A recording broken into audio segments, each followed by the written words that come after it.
Selectors can be one of the more confusing aspects of CSS rules, especially once we start seeing and working with complex selectors. For instance, when working with complex forms with validation or complex navigation menus, oftentimes we need to target a specific element precisely, in which case the selector can become very long, and in which case it is important that we understand the fundamentals of each selector and how they can be used together.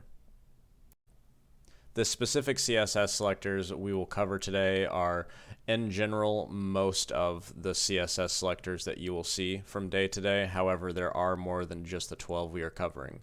We'll start with the easier ones and move on into what I believe to be the more confusing ones. For today, we're going to use this index.html file as an example to work with. It's a little AI-generated website about kittens. If you would like to reference any of this code or download it and work alongside me, the link will be in the description. Okay, so let's get started covering each of the selectors, starting with the universal selector. What you'll most commonly see here is box sizing set to border box. If you don't know what that means, basically it's in regards to the width and height and how those are measured in the box model, and it's generally regarded as best practice.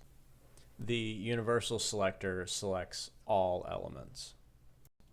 Next, we'll cover the type selector, which is the most common and most simple selector. For instance, if we wanted to select all P elements within our HTML, we'd simply write the letter P as our selector, and then in here, let's go ahead and change the color to blue. For this example, we will mainly only be just changing the colors to keep it simple. As for the class selector, I know that the column of average in our table is called average. So for classes, we will use a dot as the first part of the syntax, and then we will type what the class is called, followed by the rest of the CSS rule. Let's make it blue.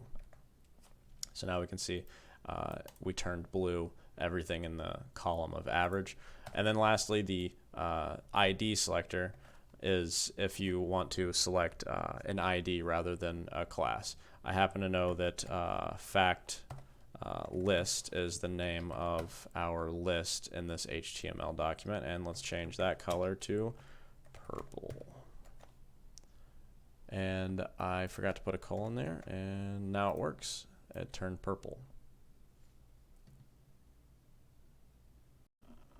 Great, so let's go ahead and take away the styling that we have already applied. And let's move on to the descendant selector. This one is also pretty simple. Let's say we wanted to get all of the P elements that are within the header. So we would write header and then P. And then let's change the color here to blue. And now we have only the P element within the header that is blue. Now this will select all P elements that are descendants of the header category. So let's say that the header had a nested element in it of article, and then that article had a nested element of paragraph. So that paragraph will be turned blue here. It will be styled. And then let's say that paragraph has a nested element of a div followed by another nested div and then a P element within that. All of those P elements will be affected by this styling. So that's the important part when it comes to descendants. All descendants that are of type P that are children of header will be affected by this styling. The grouping selector is also a rather simple selector.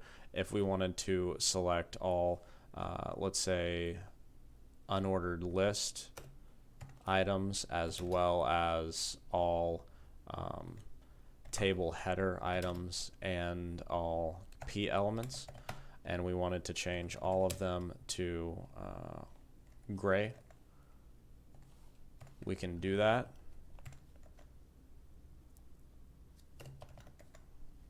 Now all of these table header elements as well as the entire unordered list and all P elements are set to gray because we have them here.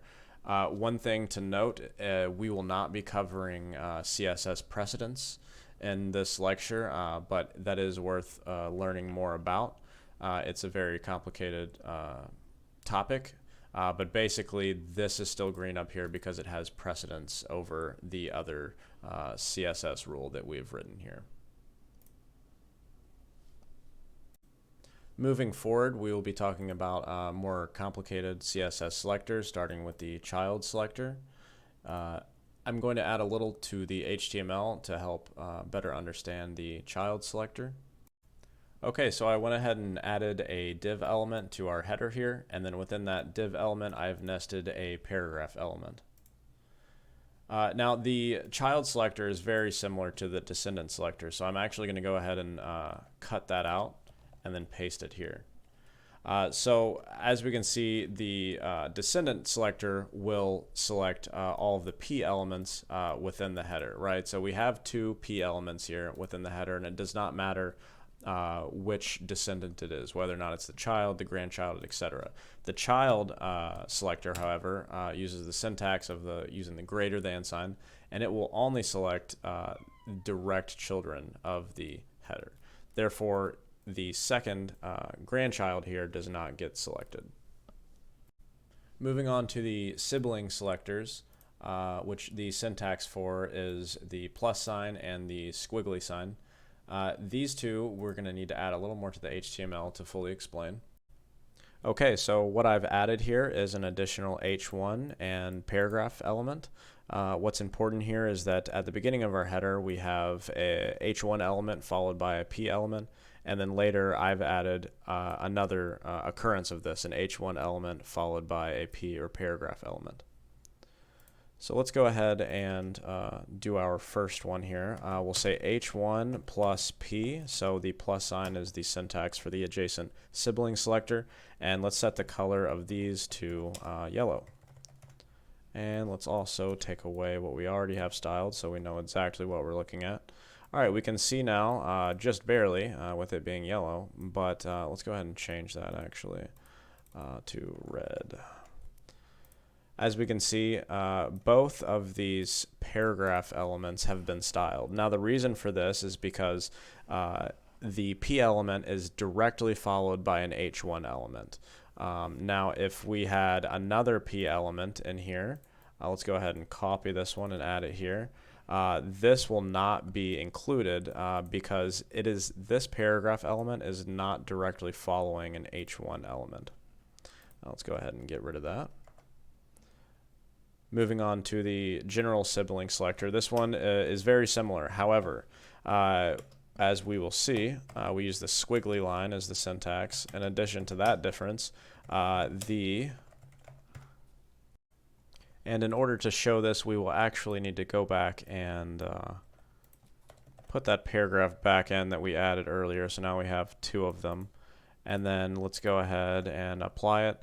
So now we see it is not only the paragraph element directly after the H1, but all siblings of it. So not children or parents, right? But siblings. So it selects both of these paragraph elements because they are siblings of H1, or rather it selects all three.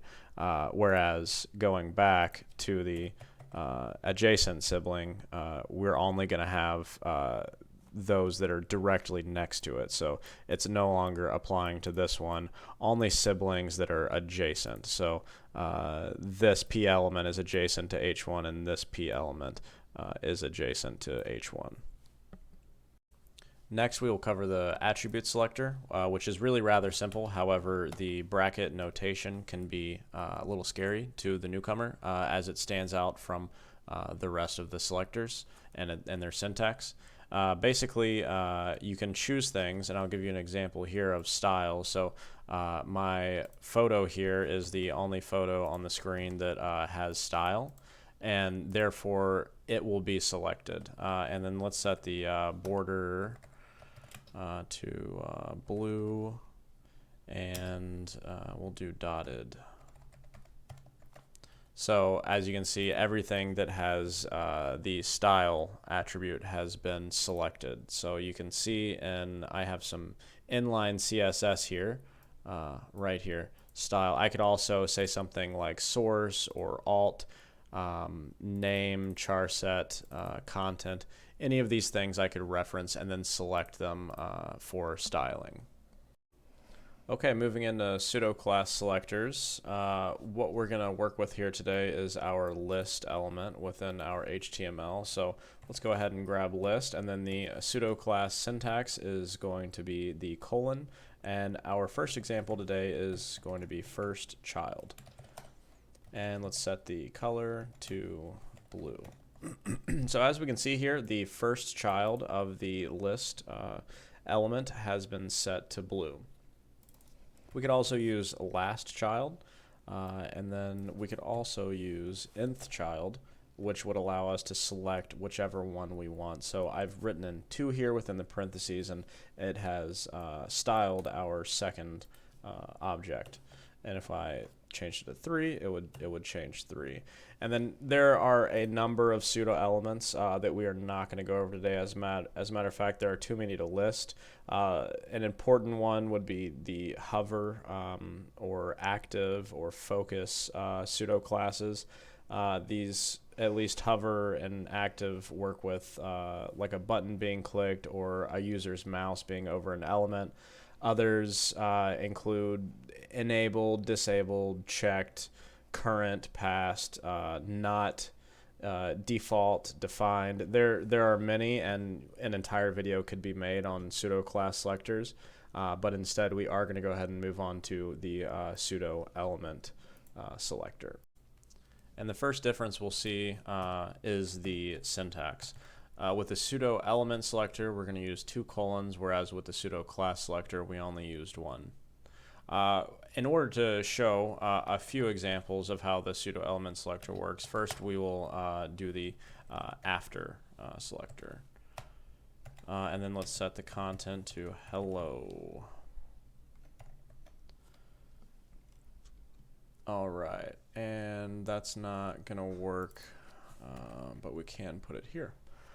Okay, so we can see that the word hello has been added, and it's a pseudo element. Therefore, it's not part of the HTML. As a matter of fact, I can't even select it here from the client side. Another one that we can use is before, and so that will put it at the beginning. And then if you position the parent element relatively, you can then move this pseudo element around, and that's kind of where it gets its value. Another one that we can go ahead and take a look at now is first letter. And we're not going to need content there. Let's just make a font size 100 pixels. So now only the first letter will be selected. And then, of course, there is first line. And then if you go and look into this, there's also things like selection, placeholder, marker, backdrop. But again, with both of these last two, you can make entire videos on each. But I hope this video was enough for you to understand the differences between each. And as I said at the beginning of the video, if you'd like to reference any of this code, I will have it all in a link in the description. Thanks and have a great day.